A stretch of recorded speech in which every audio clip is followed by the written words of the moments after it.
Hello and welcome to the One Life Church devotional series.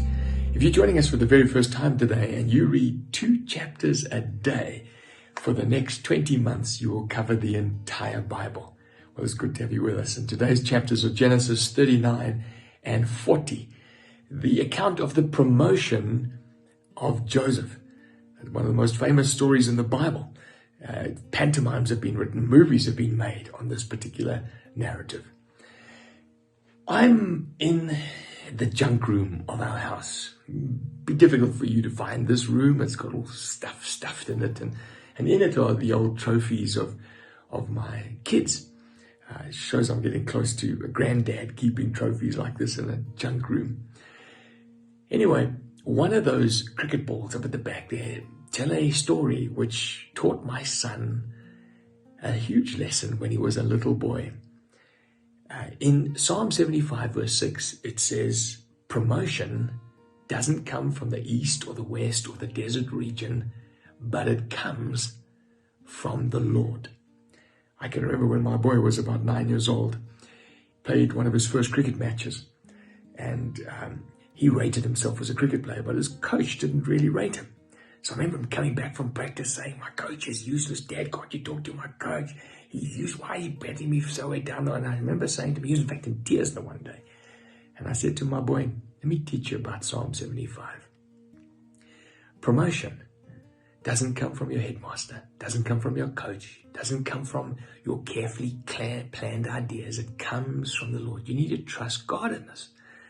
Well, I remember my son sort of getting the concept, but not getting it in his heart. The cricket match that particular day, the ball is sitting up on there. You see, there's a tradition in cricket. If you take a lot of wickets, you get given the ball. One of the balls up there reflects this particular story. It's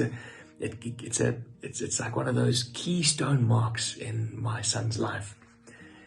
Is that he didn't bat high up. In fact, he didn't even get to bat because his coach had him way at the bat. And when they had the drinks break, he came to me almost in tears again, saying, Dad, bat. I said to my boy, where does promotion come from? Does it come from the east? Shakes his head. Come from the west? No, shakes his head. Where does it come from? So he points to the Lord.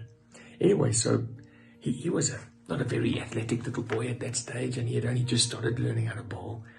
But the coach threw him the ball and said, you bowl first, son. Well, that day, he just took wicket after wicket after wicket. He took 6 of them. Most of them bowled. And every time he took a wicket, he was astonished. He looked at me, and at the end of the match, I'll never forget, his chubby little finger going up into the sky, and he just pointed, promotion has come from the Lord. He gets this trophy, which is up behind us here, where God taught him that promotion doesn't come from the east or the west or your carefully planned ideas. It comes from the Lord. Now, this particular story about Joseph is just like that. He winds up in Potiphar's house, and God promotes him. He makes him chief steward. He becomes in charge of the household. Anyway, he falls foul of Potiphar's wife, who falsely accuses him of rape, and he winds up in jail, and God promotes him again. He becomes the chief jailbird. Anyway, Joseph's sitting there far too long. He says, time for me to get out of this place. And so he interprets the dream of a cupbearer and a baker of Pharaoh.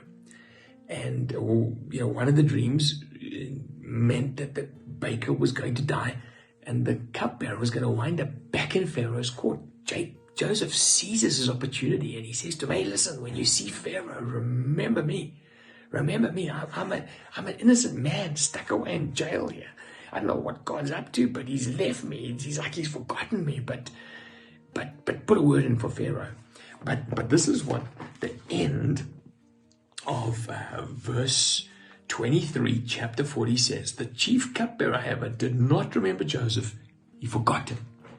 Even though Joseph was instrumental in him leaving jail, he forgot him. And he stuck around in jail. And which leads us to this truth. If you feel like life has passed you by, if you feel like promotion isn't happening at work, it's not happening, you're not getting the things that you want, you can rest in Psalm 75 verse 6. Promotion does not come from the east, does not come from the west, doesn't come from the arid region or your carefully planned ideas. promotion comes from the Lord.